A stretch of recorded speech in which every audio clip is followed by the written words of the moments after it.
Today is November 5th, 2022. It marks the 5-year anniversary of my first ayahuasca ceremony.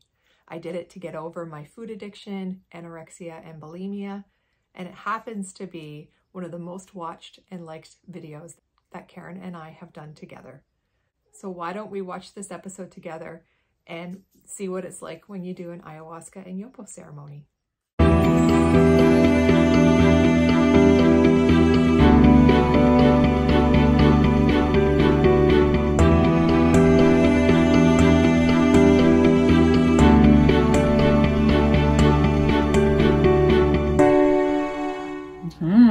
I've done quite a few trips on these plant medicine, as you say, and I thought I would share my journey because there was a reason why I wanted to try this form of treatment, and I think a lot of people have heard about it or seen other videos about it and are curious. So we thought we'd talk about it today. That's right. Okay. So for those of you who aren't familiar with ayahuasca and YOPO, ayahuasca comes from Central America, and it is actually the bark of a tree. Yeah, and what it does is, I think we have to understand that when we sleep, there's a hormone that gets released into your system that prevents you from moving. People that are have problems with sleepwalking, they have some interruptions with this hormone being released. And that's the same thing that ayahuasca does. It interrupts this hormone being released while you're in a deep meditation. That's right. Yeah. And then the other component is YOPO, which again is also from Central America, and it's a visionary snuff. And this one's being used for over 4,000 years. And what this snuff does, it has DMT in it, which is considered the God particle. Combined with an inhibitor, like ayahuasca, you go into a bit of a spiritual journey. An altered state of consciousness. That's right. And YOPO shamans describe the experience as an opening of the third eye and being able to perceive into the light of the non-physical spiritual dimensions. It was popularized in the 60s and the 70s, specifically with the McKinnon brothers. They went to different tribes and tried different ceremonies. What they found was that with their research and with their experiences, a lot of people were able to get off of addictions, such as opioid addictions, heroin, that type of thing, just by doing one of these ceremonies. So that is why I was really interested in trying to find someone to help me experience the treatment. Because for those of you who don't know, I am a recovering bulimic anorexic and also food addict. And this is something that I've had since I was a kid, and I've had a lot of ups and downs with it. I have been hospitalized. I've been through several rehab programs. The addiction manifests itself just as an addiction in different people, and what you become addicted to is different. Definitely. I believe that. I think that it's a coping mechanism, and I just happen to become addicted to food. Now there are different receptors in the body that like different types of chemicals, and mine is definitely more sugar based. So I'm someone who could be very easily addicted to cocaine. However, I can drink alcohol and it really has no effect on I don't get addicted to that. I don't feel that same type of draw. But they say sugar is more addictive than cocaine or heroin. That's right. And it's harder to get off of sugar than cocaine and heroin. Isn't that crazy? So I struggled even with doing treatment after treatment after treatment. I knew there was something still in me, and I wanted to explore that a little bit more. And I thought that doing an ayahuasca ceremony or YOPO ceremony might bring me some answers. And that's exactly what I found.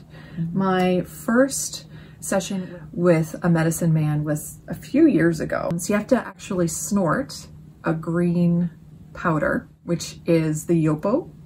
And prior to me snorting, I would have to chew on the bark of an ayahuasca tree.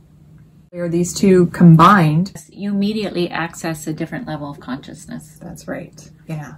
And it is a journey.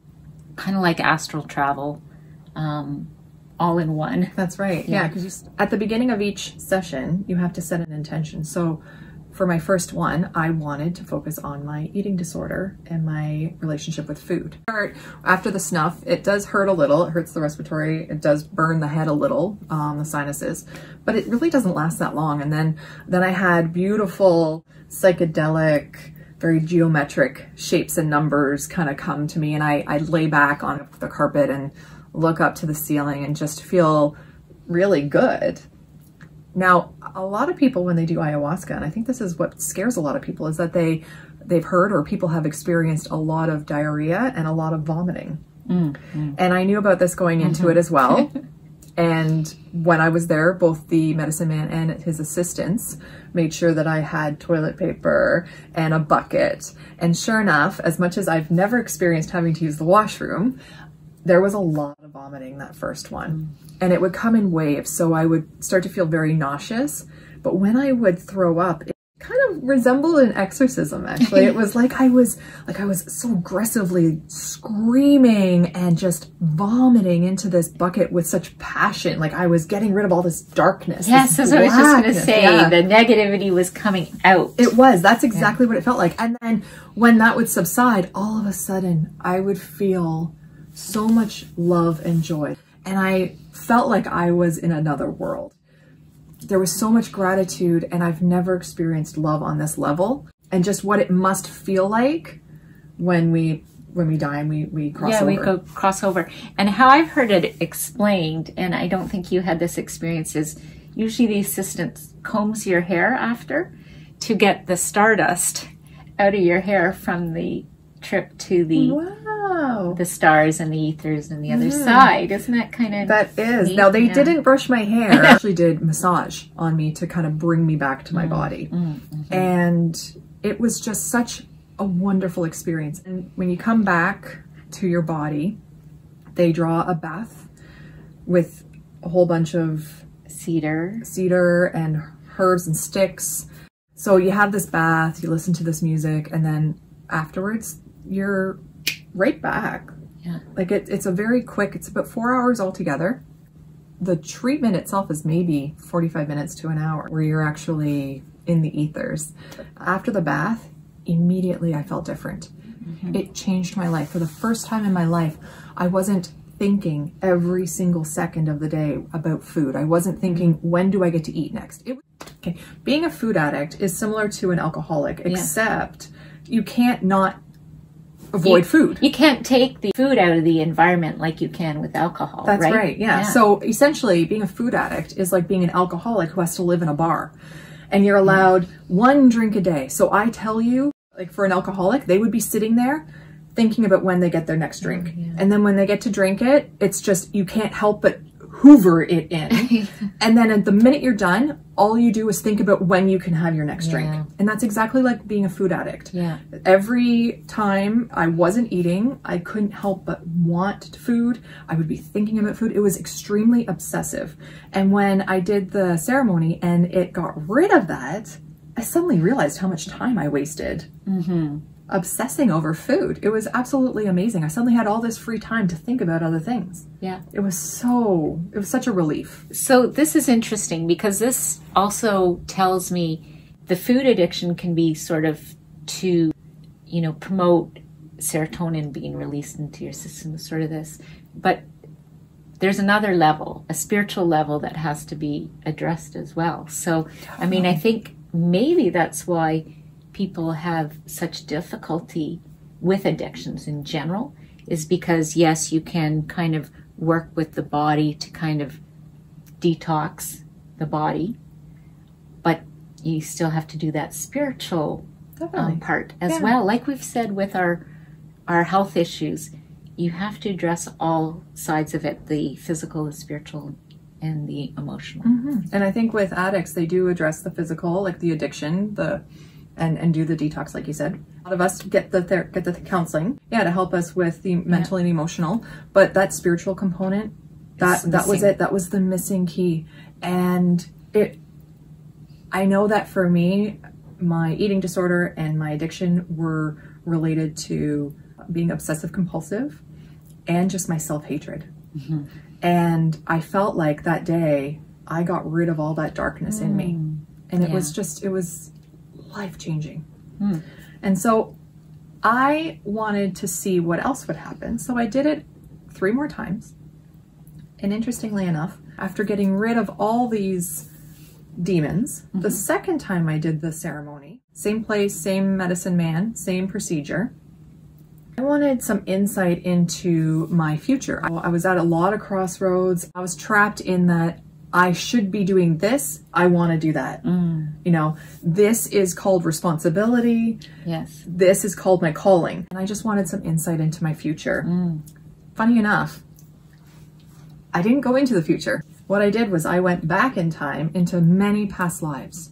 And I was either a slave, I was in cages, and I experienced my deaths, which sounded scary going into it, but I'm glad I did. Right. I'm glad I experienced them. And if you do a past life regression, sometimes you have to move through your lives that way too, where you actually experience your death. And it's not as bad as you imagine it will be. Yeah. No. So experiencing being a slave, experiencing not having any freedom, not having any rights, and experiencing my death really showed me that in past lives, I might not have had the freedom to live my life the way I really authentically would like to live my life. And in this lifetime, I have that right. Realize that you do have a choice and you need to make that choice. Yeah. Right? So I remember coming out of it a changed person again, where I knew that I wanted to live my life with the freedom. And it actually, I ended up going and getting a tattoo with the word freedom across my wrist, so that anytime I felt like I needed to think about what I should be doing, touch base with my inner wisdom and ask, is this really what is best for me? Or am I doing something that isn't for me, it's for someone else? Right. Yeah. So that was huge. And my third and fourth times were actually where I set the intention that I was just looking for some kind of guidance. I wanted to become more aligned with myself. Wouldn't you know it, I absorbed darkness. It was like I was reborn, or not reborn, but just... But maybe you need a little bit of darkness to make that choice for yourself. That's right. Everyone has light and dark, and I reabsorbed the darkness as power. Ah, yes. And it felt like I was whole again. You know, I'd stare at the fire and I would feel like the fire is just coming in me, and I just felt so strong and able. And then I made those life choices to make those changes in my life. And it's been a couple of years since I've done the ayahuasca, but it was life-changing for me. And so that was my trip.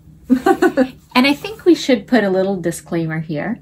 If you decide to do ayahuasca or YOPO or a combination, you should really know the person or use someone that, I don't know, has a good reputation, because you are in an altered state of consciousness and you want to make sure that you're safe and that you're being properly guided through the process. Yeah. And it's always nice to do it in a group setting, which in Peru, the ayahuasca with the tea typically lasts about 6 to 8 hours. And with the YOPO, it's almost like ayahuasca on speed. Yeah. And it's one-on-one. Yes. You want to make sure that you do your research first. And then, a trusted individual who's or experienced. Or, Yeah. So definitely. So yeah. There you go. Now you know a little bit more about me and my drug habits. My food addiction, my eating disorder. And, you know, a lot of people don't know that about me and probably are a little shocked to know that I had an eating disorder and I'm a food addict. So I hope that for anyone who does experience or suffers with the same diseases, you know, you can find some comfort in knowing that you're not alone and that there's lots of us out there. And if there's, you know, if you do feel alone, please feel free to reach out. You know, I've been working on this So I have tried a lot of different things, and I have learned to appreciate it. And I've learned that it's a big part of my soul journey. And as we've talked about in another episode about autoimmune and spirituality, I believe that when I'm not in alignment with my most authentic truth, that is when the binge, or if I want to restrict, then that is really an indication that I am not in alignment. And as long as I stay the course and I'm true to myself, then I feel like I have it under control. So thank you again for joining us. And if you have any comments, I'd love to hear your thoughts. If you've experienced ayahuasca, if you have anyone that you would recommend, or if you've done YOPO, or if you want some more information, please leave a comment below. Very interested in that. And I'm going to include some information into CAMH as well, and any information that I found useful for helping me with my eating disorder as well. All right, so thanks again for tuning in. If you liked the video, give us a thumbs up. Yeah, and subscribe if you haven't already done so. And until next time, see you later. Have a great day. Peace out.